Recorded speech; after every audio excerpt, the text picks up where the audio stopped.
মহাকাশে শোনা গেল ফেরেশতাদের শব্দ। নিজেদের অজান্তেই কি নাসা আবিষ্কার করলো আসমানে থাকা ফেরেশতাদের জিকিরের ধ্বনি?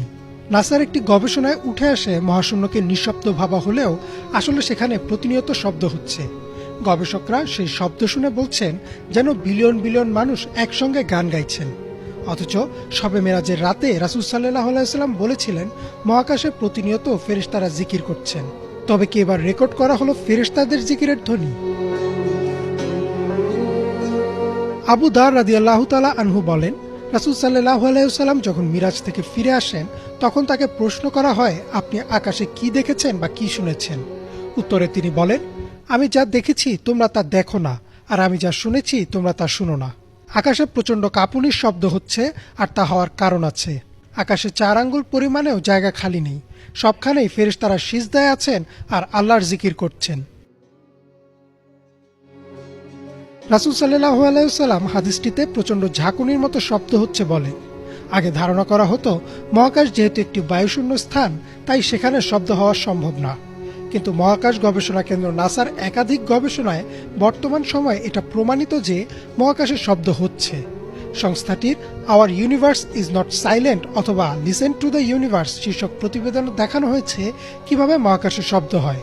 এমনকি নাসার অত্যাধুনিক টেলিস্কোপ ও যন্ত্রপাতির সাহায্যে এসব শব্দ রেকর্ডও করা হয়েছে। চলুন একবার শুনে নিই সে শব্দ।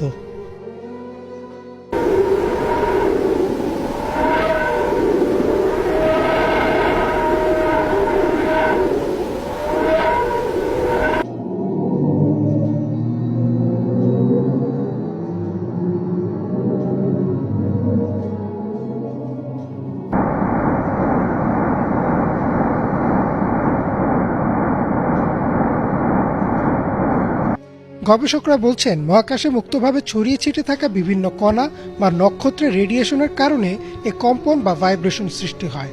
তার কারণেই শব্দের উৎপত্তি। শব্দগুলো ইলেকট্রোম্যাগনেটিক ওয়েভ আকারে থাকে, পরে সেগুলোকে শব্দ তরঙ্গে রূপান্তর করা হয়।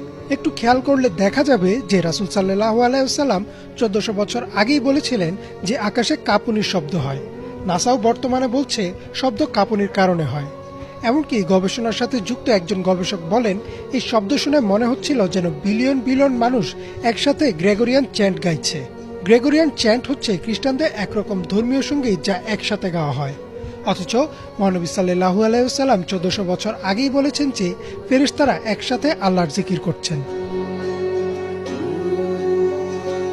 নাসা মহাকাশে এমন শব্দ আবিষ্কার করেছে ঠিকই, কিন্তু তারা এর পেছনে বিভিন্ন কারণ বর্ণনা করছেন। কোনো গবেষণায় বলা হচ্ছে নক্ষত্রের চৌম্বক ক্ষেত্র, কোথাও আবার বলা হচ্ছে প্রাচীন মহাবিশ্বের বিস্ফোরণের শব্দ। তবে শব্দগুলো মহানবী সাল্লাল্লাহু আলাইহি ওয়াসাল্লামের হাদিসের বর্ণনার সাথে পুরোপুরি মিলে যায়। আসলেও এই শব্দগুলো ফেরেশতাদের জিকিরের শব্দ কিনা তা আল্লাহ ভালো জানেন। ইমরান মাহমুদ, বাংলা ভিশন।